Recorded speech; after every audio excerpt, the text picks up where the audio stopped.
Good morning. I'm Ken Biberai, and welcome to Coffee with Ken, a thought leadership series at the nexus of business and politics. We are coming to you today from Goat Rodeo Podcast Studio in Washington, D.C. at 1501 M Street. Special thanks to the team at Goat Rodeo and MRP Realty for hosting us today. Our conversation today is global consumption of energy. And we have an expert in-house today, Charif Souki, the executive chairman of Tellurian, here with us to talk about advancements in energy, consumption, and everything that's happening around the world. So, live time, COP is happening. What is everyone talking about over there? I think for the first time we have a catchphrase that actually has a meaning, and people have now pivoted to talk about the energy trilemma. Cute. Energy trilemma, okay. It actually means something. So basically, most consumers of energy around the world now are confronted with three issues. First, security of supply. Can I get my energy supply reliably on a long-term basis from somebody who is going to be there for me? Mm-hmm. The second thing, is it going to be affordable so that I can actually build my economy, my country around the energy that I can afford? And third, is it environmentally sustainable so that we deal with the climate crisis that is coming at some point in the future? Some people would argue that's already started, but the crux is going to be in 25, 30 years if we continue on the pace that we're going today. So this is not something that is very that is very easy to manage around the world. So you have 7 billion people around the world that are aspiring to be like the 1 billion people that live in OECD countries. Mm-hmm. They consume on a per capita basis 20% of the energies that we do. They all aspire to get at least to 50% as soon as possible. Mm-hmm. They don't want to be told it's going to take them 50 years to get to half the way, to half the level that we live today. Yeah. So this is the things that they're looking at, and this is going to be front and center in Dubai, where they're going to be talking about, we want to continue our growth. Mm. We have things that the West takes for granted that we don't get. And we won't like to get them. So in India and China, with 40% of the world's population, we're looking at what does it take to continue to sustain our growth so that we continue to catch up with OECD countries. In Bangladesh and in Pakistan, it's more critical than this, because without fertilizers, we don't have enough food for our people. So if we don't acquire this energy, we don't feed our people, and that is not a very comfortable position to be in. In Africa, we don't have electricity. So we need to give electricity to our people. And in Europe, we're losing our industrial base. So we need to wake up and see what we can do about losing all the car manufacturing and all the fertilizer companies that we need in order to continue to sustain ourselves. So the way you solve this trilemma is different depending where you are. Interesting. So how has that changed in the United States? So when you started your career, we were really, as a country, an energy importer, correct? How has that evolved since you started? Well, this is what has changed the world. Is one of the major importer of energy in the world has become one of the principal exporter of energy in the world in a very short period of time. A little bit over 10 years, less than 15 years. That happened so quickly that we're still grappling with what the consequences are. Our energy strategy in this country, our energy policy in this country used to be to become energy independent, and that was the case since the 70s. Yeah. And then all of a sudden we are energy independent, and the rest of the world is relying on us. We have not made the adjustment to think of ourselves as critical to the rest of the world. Interesting. So we don't have a trilemma. Yeah. We have a blessing of opportunities. We're rich in everything. We have enormous coal, we have enormous oil, we have enormous gas, we have sun, we have wind, and we have to make choices. So if you were advising the president and you're going to COP and thinking about these conversations, how would you shift the narrative of how we should be thinking about our role, right? I think most folks think about the United States as being a leader on climate change and these issues, but this is really about energy, right? Like a lot of the climate issues are tied to energy consumption and production and so on. Should we be thinking differently about how we're producing and exporting? I think the first thing is energy is fundamental to the economy of a given country. So making the assumption that we're going to be able to shift very quickly from one source to the other is a non-starter. Because it has an impact on people's lives. So where we are today is our energy is significantly cheaper than anywhere else in the world. So you look today at natural gas prices in the United States hovering around $3 an MMBTU. In Europe, they're between $12 and $14 an MMBTU. So we get everything related to natural gas at maybe 30% of the cost that the Europeans do.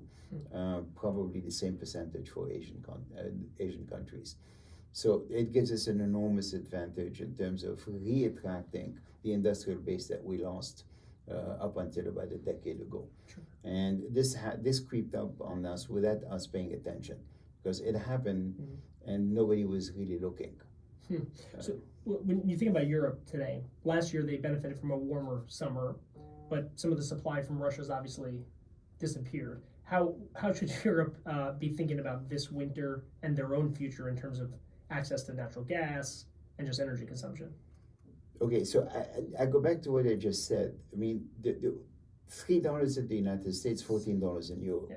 Okay, this is not a comfortable feeling for Europeans. Sure. And yet they're feeling good about it.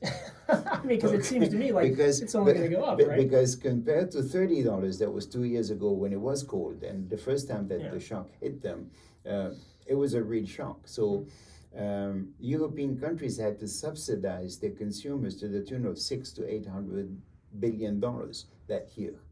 That's not sustainable on a long-term basis.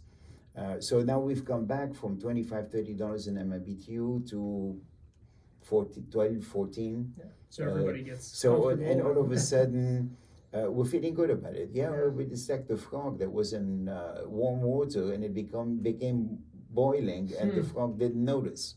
So the Europeans are not sitting in a comfortable position. They're paying very, very high prices for their energy, and it's going to get worse. It's not going to get better. So talk a little bit more about that, right? We have the situation in Russia, we have a situation in Israel, we have competition with China, the trilemma, as you explained, right, about security, certainty, price. That all seems upside down when you think about Europe and other markets, right? Yeah, I think the markets that are suffering the most at the moment are Europe first and China second. Yeah. India is actually doing extremely well because they're getting cheap Russian oil. Okay, but if you look at the latest announcement from India, they are doubling up on their coal production because it is domestics. They don't have to rely on anybody. It is affordable. The coal is the only energy source where you can double the production without affecting the price, because the reserve to production ratio is 150 to 1. So the coal has a lot of room. You find coal reserves in India, China, Indonesia, Russia, Australia, and America. The only two that are indicating a serious concern with trying to phase coal out are Australia and America. The others are saying we have a number of bad choices in front of us. If you remember 2 years ago, New Delhi and Beijing were suffering from pollution. This is not something that happens 30 or 40 years down the road. No. This is something that's happening now. And they were trying to make a concerted effort to get away from coal for power generation and focus on natural gas to have a cleaner air in their major cities. And New Delhi and Beijing were kind of the symbols of what they were trying to do. Well, if you see what has happened in China and India, they both doubled up on coal production. They made their choice. So when they look at their trilemma, they say, okay, it's domestic, so I don't have to rely on anybody. It's affordable, so I can afford it. And it's going to have consequences, which is I'm going to increase pollution. I'm going to have to deal with that. But I've made my choices. I've started with security, I've gone to affordability, and I understand that there's some holdbacks on this and some disadvantages to doing this, which is going to be in the short-term pollution and the long-term climate impact. But I will have to live with that. And that's the trilemma. So one of the reasons I was so excited to have you today is not only are you a very active thought leader on these topics, but you're physically doing this, right? Like you are one of the pioneers of LNG and so on. So talk a little bit about your career in pivoting into natural gas, how quickly you were able to kind of carve out a market, and what you and your team at Tellurian are doing today. Because you're a roll up your sleeves, you kind of pioneered the kind of advancements in this sector.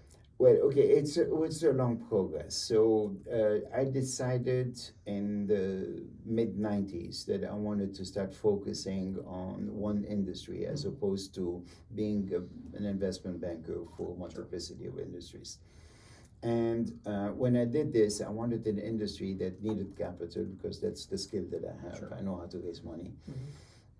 That what technology was going to make a difference. And that had been probably starved for capital for a while, and therefore would require some new ways of thinking about things. And I looked at different industries and boiled it down to energy finally, because it had all the characteristics. You could do things with a desktop that you would have 10 years before you would have needed a great computer. So it was becoming affordable. The company had been starved for the industry had been starved for capital for a while in the mid-90s. So it was going to start requiring capital again, and there was new ways of doing things. And then for the next 10 years, I got everything wrong. So first I thought we were going to do exploration in the United States, and it turned out that it was technically very successful, commercially a disaster. Amazing. And then when I got to that point, I said, okay, so maybe I'm not finding natural gas with the new technology. Technology is great, but it's working where you're finding smaller and smaller reserves. Therefore, commercially, it doesn't work. It's wonderful the tech science. Was good, but it's a wonderful science project, but I can't make money at it.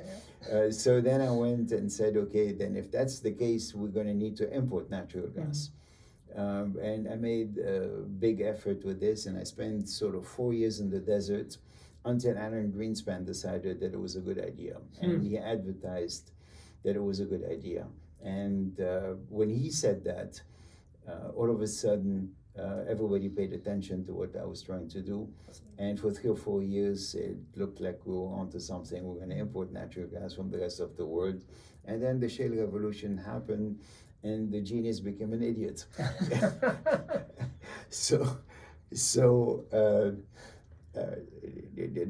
I'll never forget the day that we were inaugurating our import facility in Louisiana with the Secretary of Energy, with both senators from Louisiana, with a whole delegation of politicians and bureaucrats. Investors. And the stock of our company at the time, Cheniere Energy, crashed that day by like 60%, because people have finally figured out that we had found a ton of gas. Or we actually had found a way to produce the ton of gas we always knew we had, but we figured out how to do it. And it was it was in 2008, it was the beginning of a very painful 2 years where we looked at things and said, okay, we made a $2 billion investment in a plant that seems that has nowhere to go.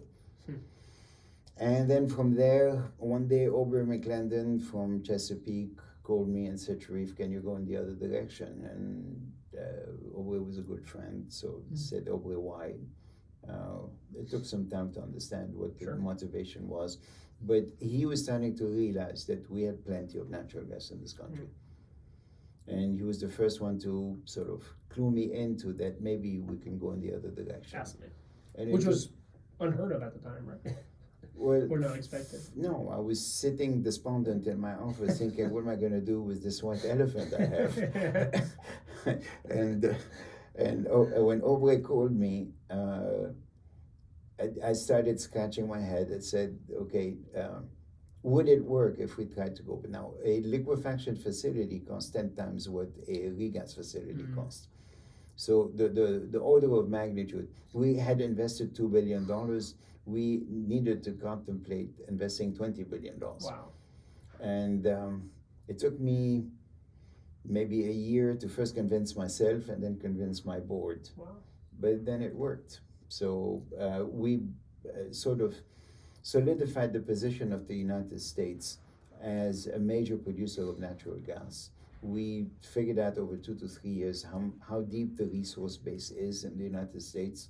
So we became comfortable that actually it works. We understood what it was going to take with the technology we had at the time in 2010 to produce all this gas, and we figured out that actually it's pretty cheap, pretty affordable. And the infrastructure that needs to be built to export is not cheap or affordable. Sure. It's expensive, but given the delta that I was talking about before, if you produce gas in America at $3, and even if it over time goes up to $4, and in Europe they're paying $14 on average, there's a very, very substantial profit to be made. And when did you start to realize that export model and the delta was going to be so dramatic? So that dramatic, probably 5 or 6 years into the process, because initially we didn't know how deep the resource base was going to be in the United States. Sure. So how long can you continue to produce gas at a reasonable price? And the second thing that we had to do is to sort of get a good grip on how much it was going to cost. We got very lucky with the first phase because there was no inflation. Therefore, our cost stayed stable through the construction period. Interest rates stayed low, so our cost of financing did not increase. And the market continued to grow on a long-term basis. So you can have some nervous moments in the process. Nothing is smooth. But on a long-term basis, energy demand continues to grow at about 1.5% to 2% per year.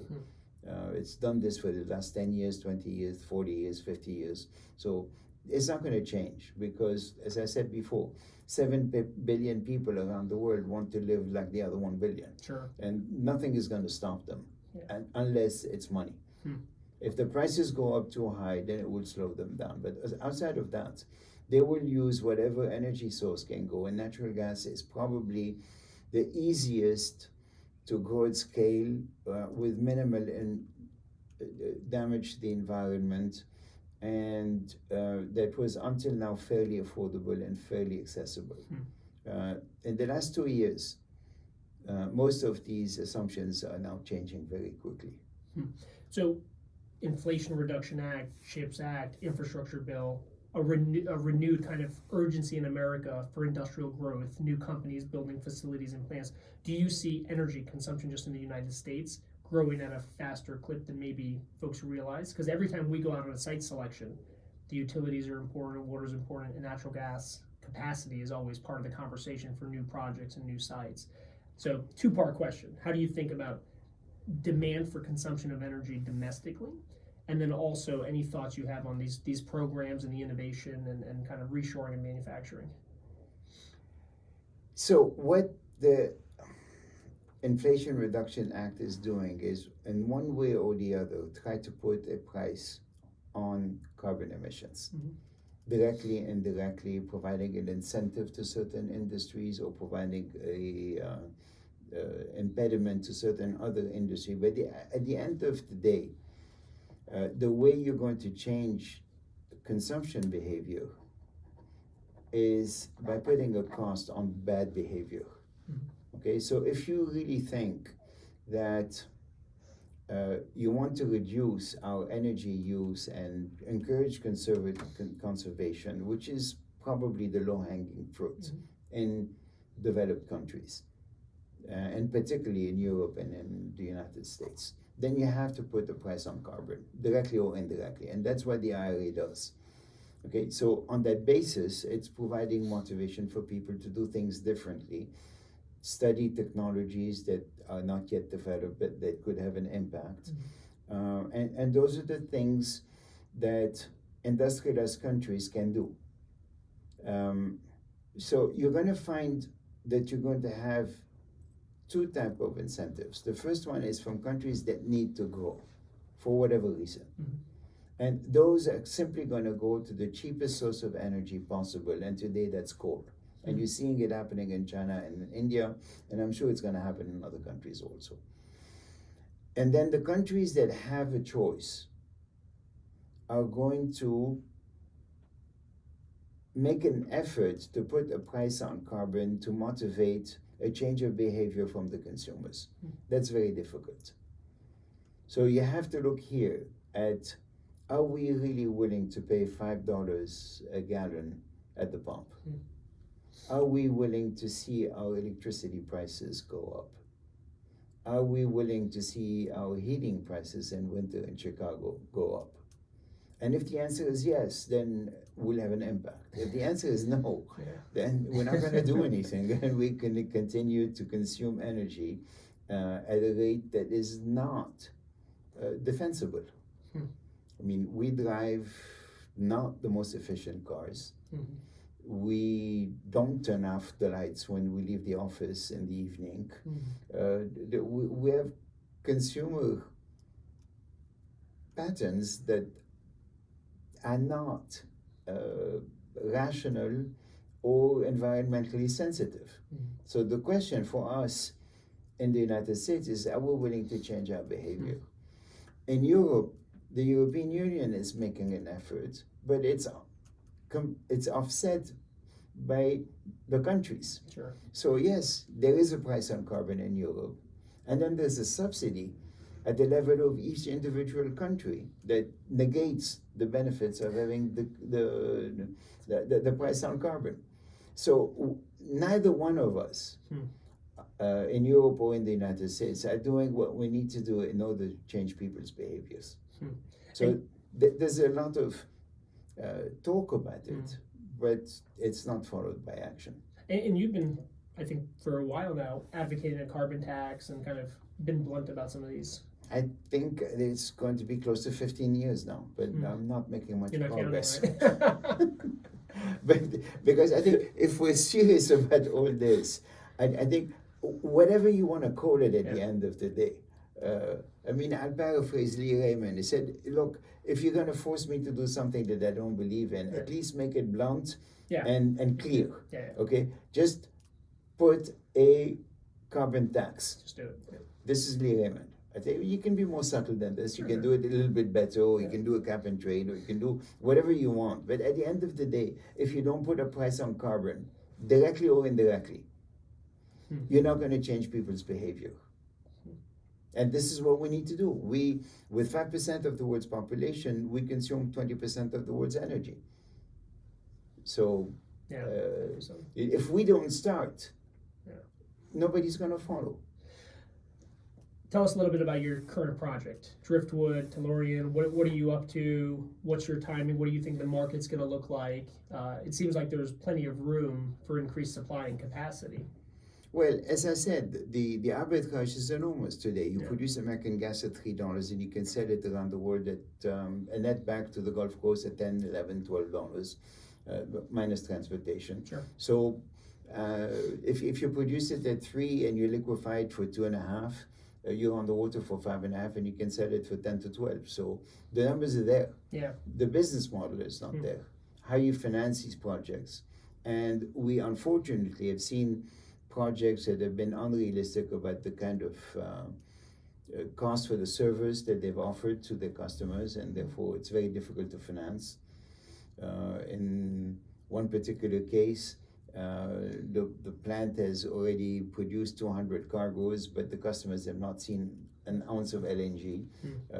So you can think of whatever the reasons are for this, that is not supportive of a business model that can be duplicated. So if you have Shell or BP expecting to receive cargoes and they're not receiving cargoes, you can imagine they're not going to be very happy. They do share part of the blame because they did a deal that was too good to be true, therefore it was not true. So you have to look at these things. This is not, it's not a game. There's real industrial consequences. So if you don't pay enough for the service, you cut corners. If you cut corners, you put people at risk, and that's not a good idea. So those are very, very dangerous, difficult to manage, large industrial facilities that have to be run properly. You cannot do it on a shoestring. This is where we are today. So we, as you know, in my career at Cheniere, I built 2 plants, and I decided to do one more run. And so at Tellurian, I'm building another plant. We started construction a year and a half ago. We still don't have partners. So we're getting to the point where we've done everything we can do by ourselves. And that's like clearing the site, Clearing getting the it site, ready. but having piles. In Louisiana, you cannot build anything without having the foundation really solid. So we have driven 15,000 piles, and that basically de-risks the project. All LNG facilities above ground are the same. Underground is what dictates what the cost is going to be and what the risks are going to be. We've done that part, and now we're going to wait for our partners to come and join us. The good news is the economic opportunity is so large, and there is no other project in the United States that is in our state of readiness today. Potentially to deliver by 2030, even sooner, right? No, 28, I hope. Amazing. I mean, and unless we don't find the partners in the next year. But it's a project that is ready to go. The arbitrage is there. The need for the natural gas on a global basis is there. So it will happen very quickly now, I think, because I think the deals were too good to be true are finished. There's no other project that is in our state. Our 2 competitors are Rio Grande and Port Arthur. They both started construction. They're still a year behind us because we started construction a year and a half ago. But they have their financing. You can look at the commercial agreements and think they're good, bad, or indifferent. It doesn't really matter. Those 2 projects are going to get built. We're down to 1 construction company in the world that can do this kind of work. It's Bechtel. All the others have tried and failed. They're gone. I mean, McDermott has had miserable cost overruns. Fluor has had miserable cost overruns. Other companies don't want to touch it anymore because those are very large, very difficult, very expensive projects to build. Bechtel has the bandwidth, the experience, the discipline, and the balance sheet. And you have the relationship, and well, I did 45 million tons with them for 30 or 40 billion dollars. We know each other extremely well. We've worked with you. I mean, I don't consider them a supplier of services. I consider them a partner. And we've had a fantastic relationship with them. It's been outstanding. They took a risk on me when I did my first regas facility. And Riley Bechtel was extremely gracious and told me, Charif, I believe in you. I think you're going to do it. And when I was a really, really small company, so he took a bet on me. And we've had a fantastic relationship ever since. That was 23 years ago.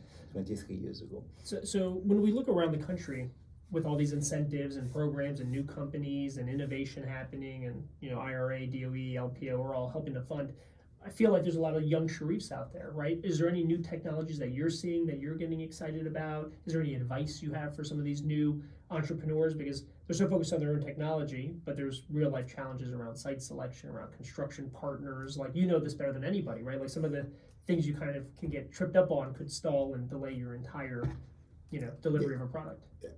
Yeah, I'm sure there is. Yeah. But look at my career. Yeah. I made 3 major mistakes.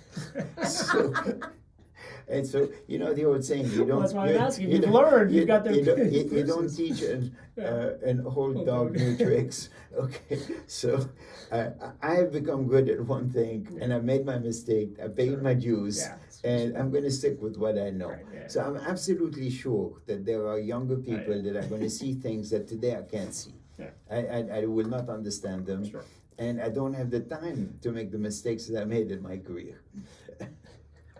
That's totally reasonable. As we kind of wind down, what do you think, where are we going to be in the next 10 years, you think, as you look at the kind of global energy markets, consumption, challenges? So, first, energy is going to be more expensive. More expensive. Yes, because if you look at the growth rates of the 7 billion people that they're going to require to try to catch up as quickly as they can with the lucky billion. The growth rate is going to continue, and we're going to have to look at all the different energy sources. So it's going to require a higher price for all energy in order to be to supply the kind of demand that is going to be there. And it does not have to be dramatic. As I said, even 1.5% to 2% growth rate, it's going to require an increase of energy consumption of something like 15 to 20%. We just don't have it. So all of our energy resources are going to be strained. Unfortunately, you can start seeing a clear direction that coal consumption is going to continue to increase, regardless of what we do. So we're going to have a negative impact on the environment. The second thing is, I am absolutely certain that there will be new technologies that will come and that will be adaptable to things that can be done in OECD countries. I don't know what they are today, but they will come, but they will not be sufficient to make a significant difference. I think in 10 years we'll look and we'll say everything that we've done until now to improve the environment has not worked. But we can continue to do this, and we have to continue to find new technologies. And today the only thing that I see on a long-term basis that would work is nuclear. So it becomes how fast do we go to nuclear? But I think 10 years from today, nuclear will be a lot more acceptable than it is today. And you can already start to see the change with different countries saying, we're going to have to find a new generation of nuclear facilities and reduce the prices because it's still very expensive. So those are the things that I think will go in the next decade. Will we find other things to do in the meantime? I'm sure at the margin we can do a lot of things. Will carbon capture work? Yes, in some cases. Will hydrogen work? Yes, in some cases. It will not make a difference. Can we continue to develop wind and offshore wind in particular? Yes, but it's a lot more expensive than people think. Can we do solar? Absolutely, I believe in solar. I mean, my country of origin, for instance, is getting 70% of its electricity today from solar panels because we have 300 days of sunshine. And Lebanese people, in spite of the wars, and in spite of the trouble, and some are rational people. They said, okay, so if I have to put a diesel generator, and I don't know where am I going to get where I'm going to get my diesel, and I cannot rely on my electricity company, how can I be independent? I'm going to go get a solar panel and put it on my roof. So people live with necessity and with choices, and at the end of the day, they do what is rational.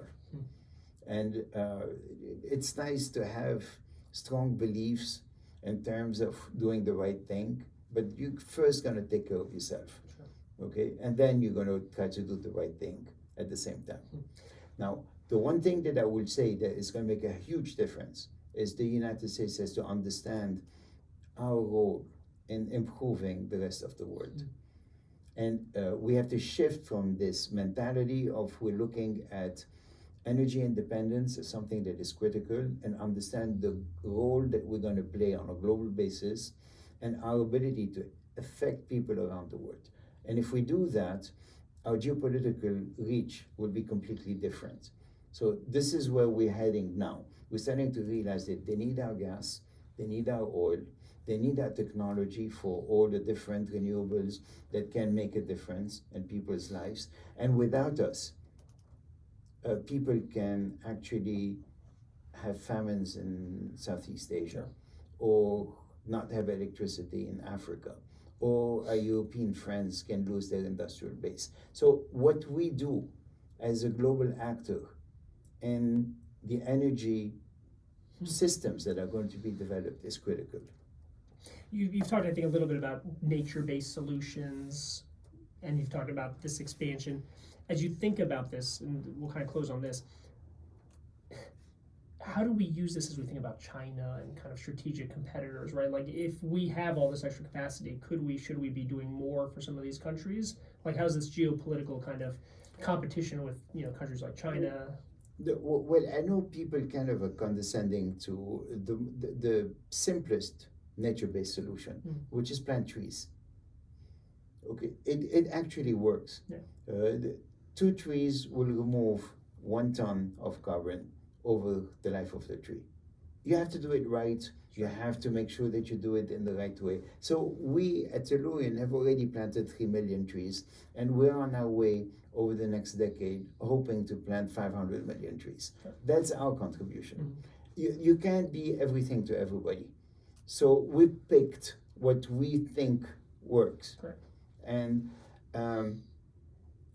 for the rest, if China wants to go with their own coal, they can. Yeah. They're going to have some holdback. And you can't use coal for everything. They need natural gas. They need us for natural gas. Yeah. Okay, so it's that simple. So you that is a tool in your toolbox if you want to have a global impact. If you don't want to use that tool, that's okay. But I'd rather use both hands than one hand. Sure. Well, Charif, it was such a pleasure having you. We appreciate you coming in person to be here at Heyday 1501 Goat Rodeo for this conversation. Appreciate the frankness and the insights, and it's a pleasure spending some time with you this morning. Thank you, Ken. Thank you, everyone, for tuning in. It's coffeewithken.com. We're also on Spotify, iHeartRadio, and Google Play.